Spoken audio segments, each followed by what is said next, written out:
Can you remember the last time you were in a snowball fight? I can't. Throwing snowballs at recess was banned when I was in elementary school.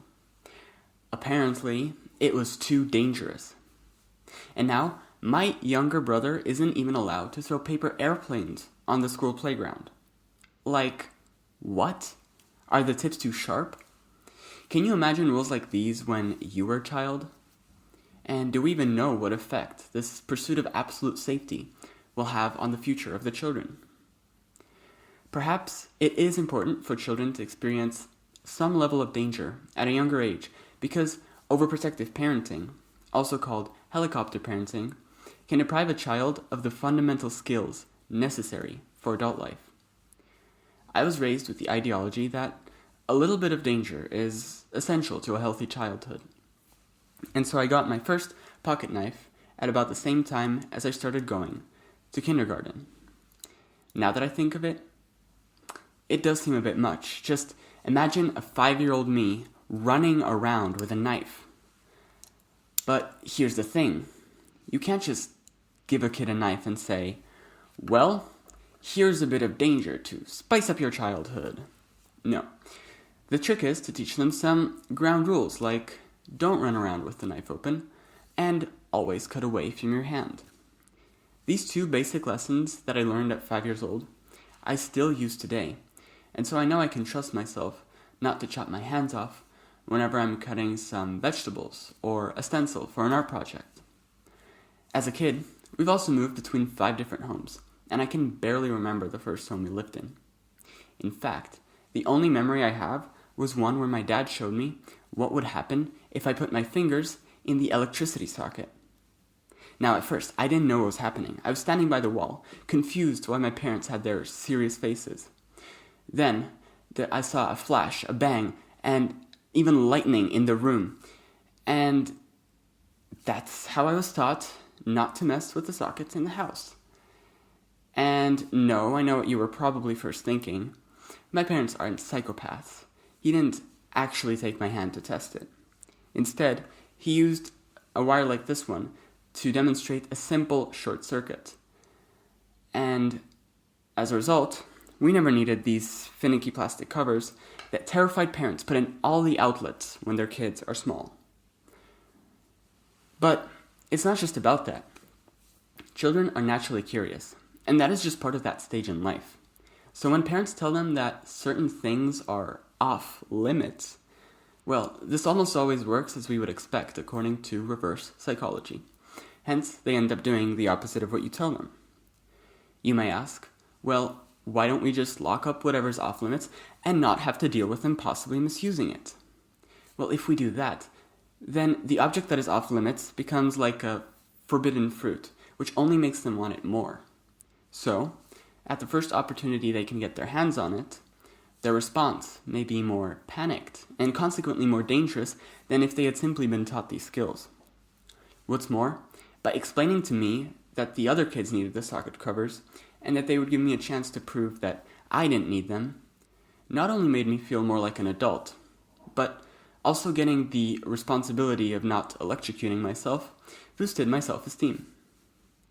Perhaps an interesting extension to this idea of acquiring mental health benefits, such as trust and responsibility, would be today's adventure playground movement that first started in the 1940s.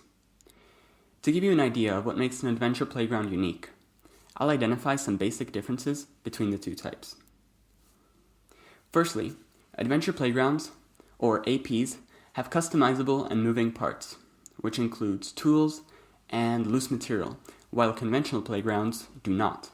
And secondly, APs are built on naturally existing surfaces, such as live grass and dirt, while fixed equipment playgrounds are built on soft artificial surfaces. Overall, the adventure playgrounds are an incredible opportunity for children to gain a sense of accomplishment from the freedom to explore independently. For example, they may learn how to use a hammer through trial and error. But, contrary to probable belief, injuries are uncommon because one of the skills developed through this risky play is the ability to gauge the risk level of a given activity. At this school in Houston, they have both a fixed equipment playground and an adventure playground. And here, they documented any injuries that occurred on campus over a period of 5 years. The data is presented here. And as you can see, the rate of injuries on the adventure playground is actually far lower than the rate of injuries on the normal playground.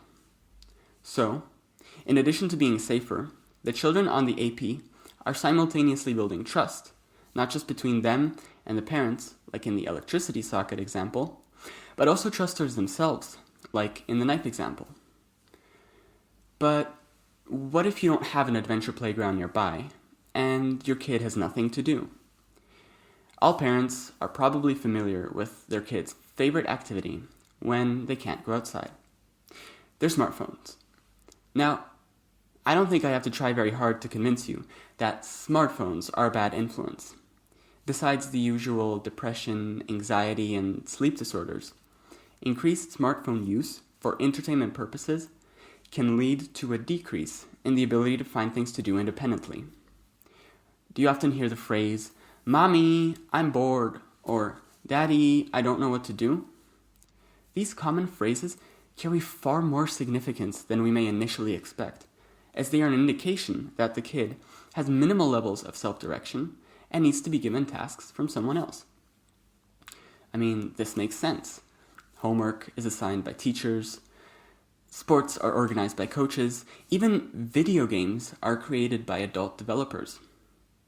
It has become a cycle of adults providing and kids consuming.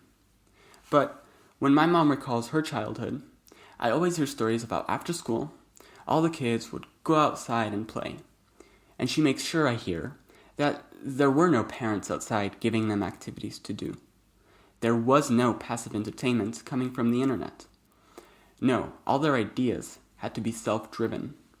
And that is what we need more of today. Room for creativity rather than constant consumption. It is also important to realize that not all cultures regard overprotection of their kids in the same way. I come from a Czech and American background, and while I currently go to school in the Czech Republic, I consider the suburbs of Chicago my second home.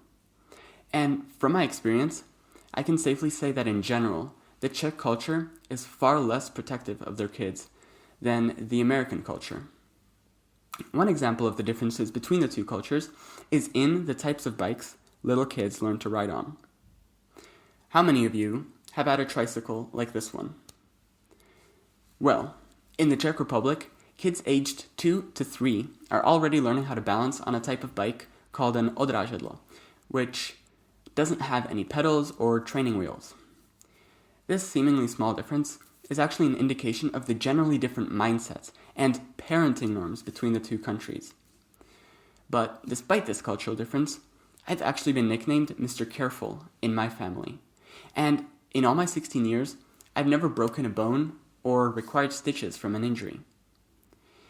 And while I'm not condoning subjecting a child to constant life-threatening risks, I simply wanted to reinforce that the other extreme, overprotection, may actually be depriving them of valuable benefits to their future. And now, more than ever, when as a result of quarantining or working from home, parents are spending much more time with their kids. That's why it's a perfect opportunity for some relatively low-risk activities that kids can do instead of being bored on their phones, with the added benefit of staying physically distanced from other kids.